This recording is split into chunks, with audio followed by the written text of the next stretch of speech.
6h44, Europe 1 vous répond. Maxime Switek. En France, vous connaissez le refrain, on n'a pas de pétrole, mais on a des idées. Merci Julie. Eh bien, ça se confirme. Les chiffres viennent d'être publiés hier par l'Office européen des brevets. Les brevets déposés par des Français sont en hausse de 4%. Bonjour Yves Lapierre. Bonjour Maxime Switek. Vous êtes le directeur général de l'INPI, qui est l'Institut national de la propriété industrielle. C'est vous, en gros, qui recevez les brevets, les dépôts des marques en France, c'est ça ? Tout à fait. On est d'accord. Plus de brevets déposés par des Français, c'est une bonne nouvelle ? Ah, bien sûr, puisque c'est la preuve que les entreprises françaises ou les créateurs innovent, ont des idées et essayent de gagner des parts de marché. C'est une bonne nouvelle. Est-ce que c'est une surprise ?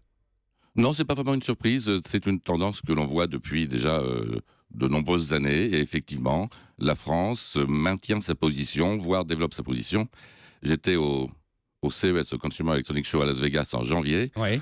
Et la France était le premier pays européen présent à Las Vegas. C'était très impressionnant d'ailleurs. Ça veut donc dire que l'innovation française se porte bien, ou est-ce que ça veut dire aussi que ceux qui innovent se protègent beaucoup plus qu'avant ?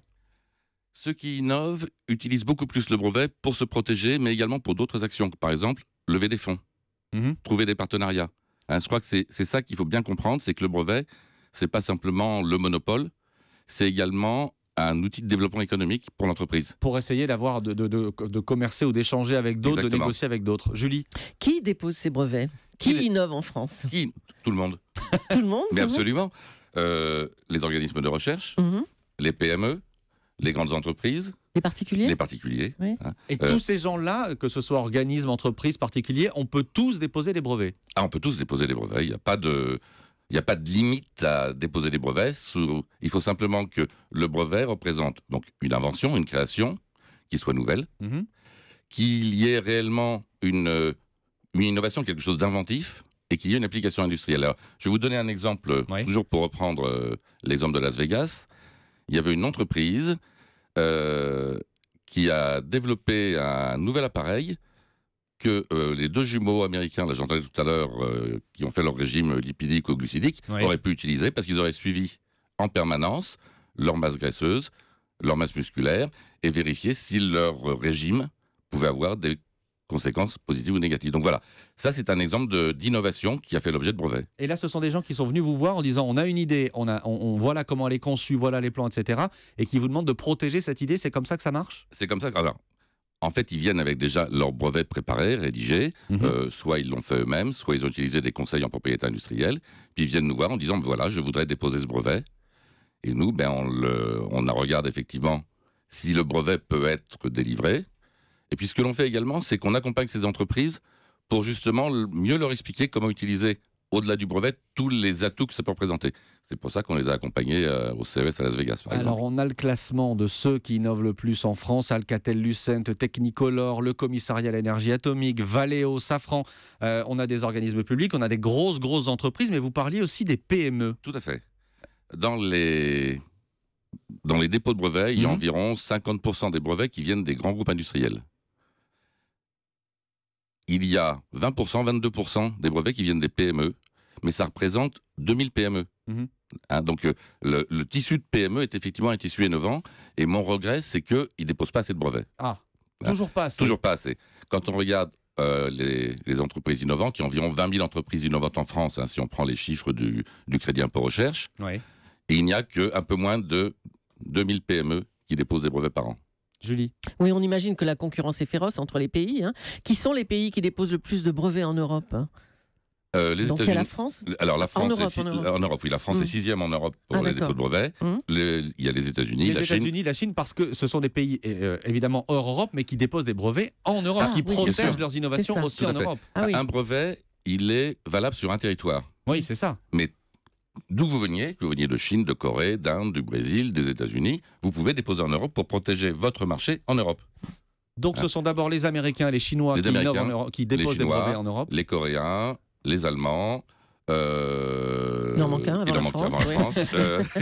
Et la France est 6e dans ce classement. La France est 6e. Mais nous, on est 6e. Ça, c'est un classement qui stagne, ça ne bouge pas, ça ? C'est la constante depuis plusieurs années, oui. Non, alors, la Chine monte beaucoup. Ce qui est très impressionnant, c'est que la Chine monte en puissance de manière exceptionnelle. Et vient en Europe pour déposer et protéger ses marques, protéger ses produits. Au niveau mondial, dans le top 5 des entreprises au niveau mondial, au-delà de l'Europe qui dépose des brevets, il y a 2 Chinois, Huawei, ZTE. On voit également Samsung, LG. C'est-à-dire dans l'électronique, les téléphones portables, etc. Est-ce qu'en France, l'environnement est favorable à l'innovation? L'environnement, j'allais dire entre guillemets politique. Est-ce qu'on favorise l'innovation? Très clairement, oui. Toute la politique qui est conduite par le gouvernement ou par les gouvernements depuis de nombreuses années, depuis le crédit impôt recherche jusqu'à la mise en place de la French Tech, voilà un an, favorise très clairement l'innovation. Et c'est pour ça qu'on était premier au CES à Las Vegas. Hein. Mais qu'est-ce qu'on pourrait faire encore mieux? Qu'est-ce qu'on pourrait faire encore mieux? C'est toujours la question. Vu de l'INPI, ce que l'on essaye de faire encore mieux, c'est de rendre nos outils, nos procédures encore plus efficaces, encore plus attractives. Et surtout, on travaille beaucoup à la pédagogie, l'explication, l'accompagnement des entreprises et des PME pour qu'elles utilisent mieux la propriété industrielle. Je crois que c'est ça qui est important pour moi. J'imagine ceux qui nous écoutent ce matin, par exemple des petits patrons qui se disent « je veux déposer telle ou telle idée ». Est-ce que c'est difficile? Est-ce que c'est compliqué administrativement parlant? Et est-ce que ça coûte cher? Ça n'est pas compliqué administrativement parlant. C'est un vrai travail parce qu'il faut que le brevet ait une certaine qualité à la fois technique et juridique. Est-ce que ça coûte cher? Pour déposer un brevet pour une PME en France, le coût administratif, le coût de la procédure, c'est un peu plus de 300 €. Et est-ce qu'on peut tout déposer?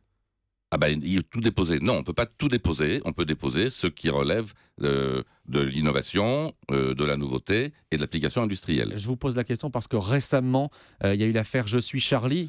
Certaines personnes ont voulu déposer Je suis Charlie comme marque et vous, à l'INPI, vous avez refusé. Tout à fait, on a refusé. D'abord parce que nous avons estimé que ça pouvait conduire à un trouble à l'ordre public, ce qui est une raison juridique. Pourquoi trouble à l'ordre public? Une des marques Je suis Charlie, où parmi les marques que l'on avait, il y avait désigné comme application des armes à feu.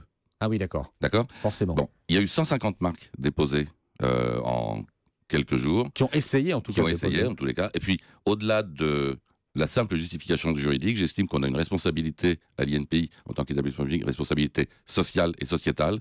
Et c'est également à ce titre-là que j'ai pris la décision de ne pas enregistrer ces marques. Merci beaucoup. Merci Yves Lapierre d'être venu ce matin en direct sur Europe 1. Je rappelle que vous êtes le directeur général de l'INPI, l'Institut national de la propriété industrielle. Merci à vous. Merci.